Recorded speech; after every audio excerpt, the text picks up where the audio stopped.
I was looking in my closets for some blank canvases, but I found this painting instead. It was painted in 2007.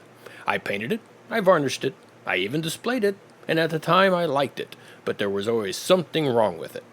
I never felt like it was finished. So, I put it back into the storage fairly quickly and I kind of forgot about it. It even made a move to the new house 4 years ago. I stared at it for a while and I suddenly realized what it needed. This abstract line thing that I've been doing. So I decided to finish this once and for all. And if it still wasn't good, I would just paint over it and get a new canvas. I started off with this Molotov paint marker and I went with the burgundy color. Then I realized that I had made a mistake and switched over to the Posca red wine color. The red shade worked out a lot better. In fact, it almost matched the color down at the bottom grassy wave area of the painting. So using that Posca red wine color, I went over the whole canvas with the design. Again, completely automatic. I had no plan, no sketch, and I just drew what I wanted to draw. And it just kind of appeared. In the past, I usually sketch out an idea before I do my finished paintings, but now I just dive right in.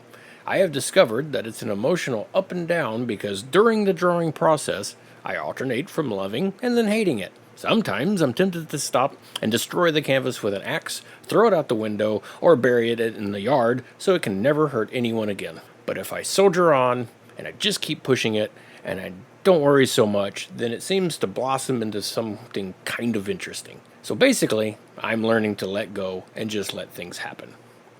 After putting down the first lines and tweaking them, I came back with a lighter color. I used the Posca pink color. There's a light pink and a regular pink, but I just used the regular pink. I went over the lines, bringing out the highlights and giving it a little bit more of a three-dimensional feel. On the third pass, I used a Montana empty marker that I filled with golden high-flow alizarin crimson hue. It's a semi-transparent paint, but it was dark enough to put in the shadows and complete the 3D look. I basically drew this 3 times, but at the end of this process, I was very pleased with how it turned out. The actual drawing took about 6.5 hours. It was harder to record this than the previous videos because of its size. I had to pull the camera way back, and again, my big fat head would get into the field of view. However, this time, I brought in a second camera, and I got some close-up shots from the side, which hopefully makes it more interesting. I've also bought a new microphone so you can hear every little thing in my studio, including my fan in the background. That's my way of including a little touch of ASMR for you folks out there watching this, or listening to this. It's an 18 by 24 canvas, making it the biggest one so far of the series. If I keep working on this series, I think I might even do some bigger ones. I think something approaching 32 by 40 or maybe even bigger, although I really don't have the space for that. What do you guys think? As for me, sometimes my enthusiasm cranks up and then it dries up just as quickly and I move on to the next idea. As I look at this final design, I keep wondering, is there anything hiding in there from my subconscious, since I'm just randomly drawing lines? I look at these abstracts like I look at clouds. I try to pick out the shapes and patterns. For example, there's a part over on the right side that reminds me of a futuristic telescope or a death ray. My wife sees a couple of metal hamburgers at the bottom, but I guess everyone will see something that they want to see. That's the fun of it, I guess.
I hope you enjoy watching this, and if you like this and the other videos I'm posting on this series, please subscribe. That would help me a lot. As you know, if you can get to a certain level, then you can monetize your channel, and if I can monetize it, then I can spend more time painting, and if I can spend more time painting, then there's some videos for you to watch, and that makes us all happy. Or, if you don't want to do that, but you see something you would like to own and hang in your own house, then let me know, and I can sell you a print or something. So there you have it.